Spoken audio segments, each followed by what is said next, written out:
আসসালামু আলাইকুম, সবাইকে ইংলিশ গ্রামাটিক রুলসে স্বাগতম। আজকে আলোচনা করব আর্টিকেল লেকচার 5। এই লেকচারটিতে আমি আলোচনা করব দি এর ব্যবহার। আমরা জানি দি এর অনেক ব্যবহার রয়েছে যা মনে রাখা আমাদের জন্য খুবই কষ্টকর।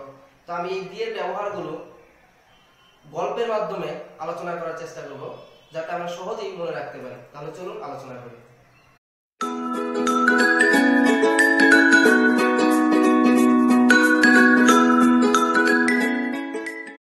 Article lecture 5 use of the. আমি এখানে বোঝার সুবিধার্থে এক পাশে দা এর গল্প এবং আরেক পাশে এক্সাম্পল উল্লেখ করেছি। তাহলে চলুন প্রথমে গল্পের অংশটুকু পড়ে নেই। একদা এক রাজনীতিবিদ ছিল যিনি বর্ণনামূলক বা অর্থপূর্ণ ভৌগোলিক নামসমূহ জানতেন। তিনি নাউন অফ নাউন বা অ্যাডজেক্টিভ প্লাস নাউন দ্বারা যে কোনো নাউন গঠন করতে পারতেন এবং নির্দিষ্ট কমন নাউন বারবার ব্যবহার করতেন। তার কোনো পদবি বা উপাধি ছিল না। তার পেশাই ছিল রাস্তায় রাস্তায় হেঁটে বাদ্যযন্ত্র বাজানো ও বিভিন্ন স্থানে ভ্রমণ করা। এক্ষেত্রে আমরা মোটা অক্ষরগুলোর দিকে খেয়াল রাখবো। তাহলে এক্সাম্পল দেখি চলুন। প্রথমে মোটা অক্ষরটি ছিল রাজনীতিবিদ, অর্থাৎ রাজনৈতিক কোনো দলের নামের আগে দা বসবে। যেমন 1 নাম্বার দা কংগ্রেস, এখানে কংগ্রেস হলো একটি রাজনৈতিক দলের নাম, তাই কংগ্রেস শব্দটির আগে দা বসেছে। তারপরে মোটা অক্ষরটি ছিল বর্ণনামূলক বা অর্থপূর্ণ ভৌগোলিক নাম, অর্থাৎ বর্ণনামূলক কোনো নামের আগে দা বসবে এবং অর্থপূর্ণ কোনো ভৌগোলিক নামের আগে দা বসবে। যেমন 2 দা আইসিসি। আইসিসি মানে হলো ইন্টারন্যাশনাল ক্রিকেট কাউন্সিল, অর্থাৎ আইসিসি হলো একটি বর্ণনামূলক নাম, তাই আইসিসির আগে দা বসেছে। 3 দা পাঞ্জাব। পাঞ্জাব হলো মানে হলো গিয়ে 5 রিভার্স, অর্থাৎ পাঞ্জাব হলো একটি অর্থপূর্ণ ভৌগোলিক নাম, তাই পাঞ্জাব শব্দটির আগে দা বসেছে। তারপর ছিল নাউন অফ নাউন বা অ্যাডজেক্টিভ প্লাস নাউন, অর্থাৎ নাউন অফ নাউন এবং অ্যাডজেক্টিভ প্লাস নাউনের আগে দা বসবে। যেমন 4 দা ভাইরন অফ বাংলাদেশ। এখানে ভাইরন এবং বাংলাদেশ দুটি হলো নাউন, তাই ভাইরন অফ বাংলাদেশের আগে দা বসেছে। 5 দা গ্রেট আকবর। এখানে গ্রেট হলো অ্যাডজেক্টিভ এবং আকবর হলো নাউন, তাই গ্রেট আকবর আগে দা বসেছে। কখনো কখনো নাউনটি আগে থাকে এবং অ্যাডজেক্টিভটি পরে থাকে, সেক্ষেত্রে হবে আকবর দ্য গ্রেট।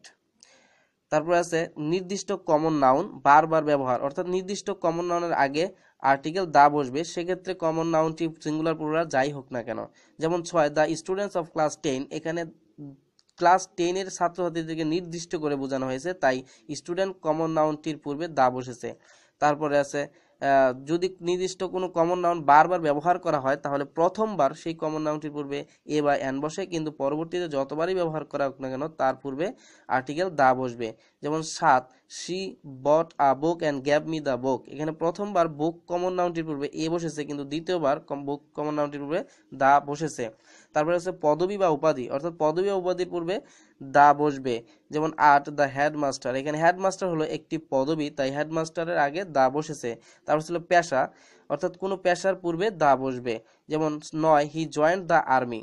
এক্ষেত্রে আমরা মনে রাখবো, যদি কোনো পেশায় যোগদান করা বোঝায় তাহলে সেই পেশার আগে দা বসবে, কিন্তু যদি যোগদান করা না বোঝায় তাহলে সেই পেশার আগে এ বা এন বসবে। যেমন হি ইজ অ্যান আর্মি। তারপরে আছে রাস্তা, অর্থাৎ কোনো রাস্তার নামের আগে দি বসবে। যেমন দা বাবর রোড। এক্ষেত্রে আমরা মনে রাখবো, কোনো রাস্তার নামে যদি রোড শব্দটি থাকে তাহলে সেই রাস্তার নামের আগে দা বসবে, কিন্তু যদি রাস্তার নামে রোড শব্দটি না থাকে বা এভিনিউ বা স্ট্রিট থাকে তাহলে তার আগে কোনো আর্টিকেল বসবে না। যেমন মানিক মিয়া এভিনিউ, এর আগে কোনো আর্টিকেল বসবে না। তারপর হচ্ছে বাদ্যযন্ত্র বাজানো, অর্থাৎ কোনো বাদ্যযন্ত্র বাজানো হলে তার আগে দা বসবে, কিন্তু যদি বাদ্যযন্ত্র না বাজানো হয় তাহলে সেই বাদ্যযন্ত্রের আগে দা বসবে না, বরং এ বা এন বসবে। যেমন 11 number she place the piano. কিন্তু যদি বাজানো না হয় তাহলে হবে শি হ্যাজ আ পিয়ানো। এবার দ্বিতীয় পৃষ্ঠা। প্রথমে আমরা গল্পের অংশটুকু একবার পড়ে নেই। তিনি বিখ্যাত অট্টালিকার খোঁজে এক তারিখে বড় জাহাজে করে নদী, সাগর, উপসাগর, মহাসাগর পাড়ি দেওয়ার সময় অনেক মরুভূমি, পর্বতশ্রেণী ও দ্বীপপুঞ্জ দেখলেন। অবশেষে একটি সুন্দর শহরে পৌঁছালেন। তারপর একজন হকার থেকে সংবাদপত্র, ম্যাগাজিন, ধর্মগ্রন্থ ও কিছু বই লেখকের নাম দেখে কিনলেন। এবার আমরা এক্সাম্পল দিয়ে বোঝার চেষ্টা করি।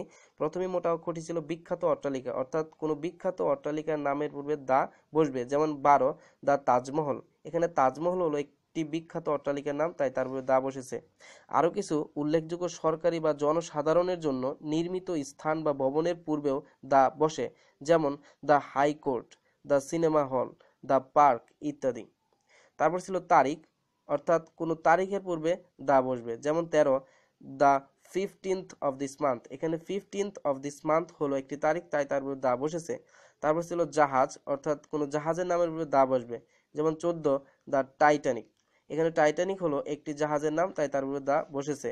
তারপর ছিল নদী, সাগর, উপসাগর, মহাসাগর, অর্থাৎ এসবের নামের পূর্বে দা বসবে, যেমন 15 দা পদ্মা, এখানে পদ্মা হলো একটি নদীর নাম, তাই তার পূর্বে দা বসেছে। তারপর 16 দি অ্যারাবিয়ান সি, এখানে অ্যারাবিয়ান সি হলো একটি সাগরের নাম, তাই অ্যারাবিয়ান সি এর পূর্বে দি বসেছে। তারপর 17 দ্য গালফ অফ মেক্সিকো, এখানে গালফ অফ মেক্সিকো হলো একটি উপসাগরের নাম, তাই তার পূর্বে দা বসেছে। তারপর হলো 18 দি আটলান্টিক অশেন, এখানে আটলান্টিক অশেন হলো একটি মহাসাগরের নাম, তাই তার পূর্বে আর্টিকেল দি বসেছে। তারপর ছিল মরুভূমি, পর্বতশ্রেণী ও দ্বীপপুঞ্জ, অর্থাৎ এসবের নামের পূর্বে দা বসবে, যেমন 19 দা সাহারা, এখানে সাহারা হলো একটি মরুভূমির নাম, তাই তার পূর্বে দা বসেছে। তারপরে 20 দা হিমালয়স, এখানে হিমালয়স হলো একটি পর্বতশ্রেণী, তাই তার পূর্বে দা বসেছে। তারপরে 21 দি আন্দামানস, এখানে আন্দামানস হলো একটি দ্বীপপুঞ্জ, তাই তার পূর্বে দি বসেছে। তারপর ছিল সংবাদপত্র, ম্যাগাজিন, ধর্মগ্রন্থ, অর্থাৎ এসবের নামের পূর্বে দা বসবে, যেমন 22 দ্য ডেইলি স্টার, এখানে ডেইলি স্টার হলো একটি সংবাদপত্রের নাম, তাই তার পূর্বে দা বসেছে। তারপর 23 দি আদর্শ নারী, এখানে আদর্শ নারী হলো একটি ম্যাগাজিনের নাম, তাই তার পূর্বে দি বসেছে। তারপর 24 দ্য কোরআন, এখানে কোরআন হলো একটি ধর্মগ্রন্থের নাম, তাই তার পূর্বে দা বসেছে।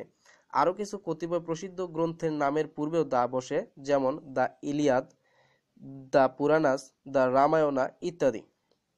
তারপর আছে বই লেখকের নাম, অর্থাৎ বইয়ের সাথে লেখকের নাম থাকলে তার আগে দা বসবে, যেমন 25 দি অগ্নিবীণা অফ নজরুল, এখানে অগ্নিবীণা হলো গিয়ে বইয়ের নাম এবং নজরুল হলো লেখকের নাম, বইয়ের নামের সাথে লেখকের নাম আছে, তাই বইয়ের নামের আগে দি বসেছে।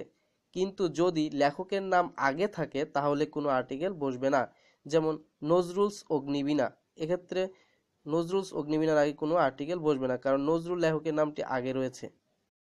এবার তৃতীয় পৃষ্ঠা, আমরা গল্পের অংশটুকু প্রথমে একবার পড়ে নেই। এরই মধ্যে প্রচণ্ড ক্ষুধা অনুভব করলেন ও একটি রেস্তোরাঁয় গিয়ে কোনো কিছুর বিশেষ অংশ দিয়ে তৃপ্তি সহকারে খাবার খেলেন। এবার এক্সাম্পল দিয়ে বোঝার চেষ্টা করি। প্রথমে বোল্ড মোটা অক্ষরটি ছিল রেস্তোরাঁ, অর্থাৎ কোনো রেস্তোরাঁ বা হোটেলের নামের আগে দি বসবে, যেমন 26 দি ইসলামিয়া হোটেল, এখানে ইসলামিয়া হোটেল হলো একটি রেস্তোরাঁ বা হোটেলের নাম, তাই তার আগে আর্টিকেল দি বসেছে।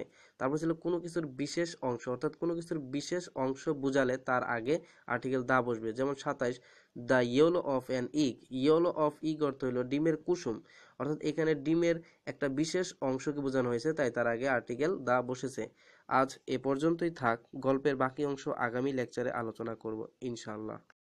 এখানে 5টি প্রশ্নের একটি পরীক্ষা দেয়া হয়েছে, আশা করি সবাই পরীক্ষাটি দেওয়ার চেষ্টা করবেন। আর কোনো সমস্যা হলে অবশ্যই কমেন্ট করে জানাবেন, আমি উত্তর দেওয়ার চেষ্টা করব ইনশাআল্লাহ। আপনি যদি আর্টিকেলের অন্যান্য লেকচারগুলো দেখতে চান তাহলে ডেসক্রিপশন বক্সে দেয়া লিঙ্কে ক্লিক করলেই দেখতে পারবেন। ধন্যবাদ।